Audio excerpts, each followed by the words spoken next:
श्रीलंका में समुद्र में फंसे एक हाथी को बचाने के लिए नौसेना की मदद लेनी पड़ी। यह हाथी समुद्र की लहरों के साथ बहकर काफी अंदर तक पहुंच गया था, जिसके बाद हाथी को बचाने का बीड़ा नौसेना ने उठाया। हाथी को बचाने के लिए वन विभाग के अधिकारी नौसेना के जहाज में सवार होकर समुद्र में उस जगह पर पहुंचे जहां पर हाथी फंसा था।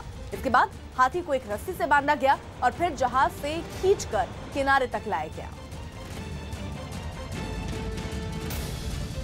दिल्ली में प्रधानमंत्री कार्यालय से केंद्रीय मंत्री स्मृति ईरानी, सुषमा स्वराज और नितिन गडकरी बाहर निकलते दिखे, जहां अमरनाथ यात्रियों पर हुए आतंकी हमलों के मामले में सुरक्षा मामलों पर बनी कैबिनेट कमेटी की बैठक हुई। इस बीच मामले पर सियासत भी गर्मा गई।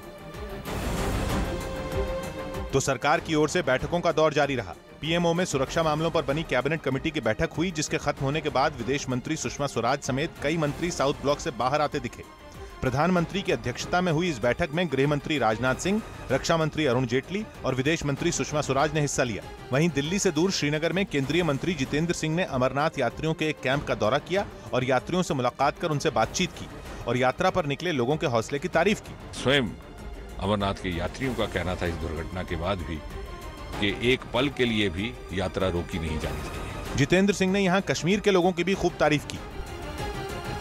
इस बीच अमरनाथ यात्रियों पर हमले के बाद शुरू हुई सियासत और तेज हो गई। जम्मू कश्मीर के पूर्व मुख्यमंत्री फारूक अब्दुल्ला ने सीधे केंद्र सरकार पर सवाल उठाए और न्यूज 18 इंडिया से खास बातचीत में केंद्र सरकार पर जमकर बरसे और पूरे मामले पर प्रधानमंत्री से बयान देने की मांग की। प्रधानमंत्री को पार्लियामेंट में इसका जवाब देना पड़ेगा और प्रधानमंत्री जवाब जरूर देंगे। फारूक अब्दुल्ला ने सुरक्षा में हुई चूक की न्यायिक जांच कराने की मांग की। तो केंद्र सरकार में सहयोगी शिवसेना ने भी आतंकी हमले को लेकर सरकार को निशाने पर लिया। हालांकि शिवसेना प्रमुख उद्धव ठाकरे ने यह हमला गोरक्षकों के बहाने किया। साथ ही गोरक्षकों को आतंकियों से लड़ने की चुनौती दे दी। गोमांस गोरक्षक जाना तो गोरक्षक जे कोणी असतील त्यांनी जाऊन त्या अतिरेक्यांचा सामना करावा। उद्धव ठाकरे ने केंद्र पर निशाना साधा तो समाजवादी पार्टी ने इसे शिवसेना का ढोंग करार दिया। इस बीच बीजेपी ने उद्धव ठाकरे के बयान पर पलटवार करने से परहेज किया। लेकिन कांग्रेस उपाध्यक्ष राहुल गांधी के ट्वीट ने सियासी हंगामा और तेज कर दिया, जिसमें राहुल गांधी ने आतंकी हमले को लेकर सीधे प्रधानमंत्री पर वार किए। इसके लिए राहुल गांधी ने एक के बाद एक कई ट्वीट किए और लिखा कि पीएम की नीतियों ने कश्मीर में आतंकियों के लिए जगह बनाई, जिससे देश को काफी नुकसान हुआ। राहुल ने आगे लिखा कि थोड़े समय के राजनीतिक फायदे के लिए पीएम मोदी ने पीडीपी से गठबंधन किया, जो देश की सुरक्षा पर भारी पड़ा। प्रधानमंत्री के निजी फायदे के कारण देश को रणनीतिक नुकसान हुआ और निर्दोष लोगों को जान गंवानी पड़ी। वहीं राहुल के ट्वीट से पहले कांग्रेस नेता संदीप दीक्षित ने आतंकी हमले को सियासी साजिश से जोड़ दिया। जो संदेह हो रहा है कि गुजरात के चुनाव के आने के पहले ऐसी कुछ हरकत में सरकार ने जानबूझ के शायद सुरक्षा वापस कर ली। संदीप दीक्षित ने इशारों में जानबूझकर सुरक्षा में चूक पैदा करने का आरोप लगाया। इस बीच कांग्रेस की ओर से चले बयानों के तीर बीजेपी को चुभ गए, जिसके बाद बीजेपी के प्रवक्ताओं ने राहुल गांधी के खिलाफ सीधा मोर्चा खोल दिया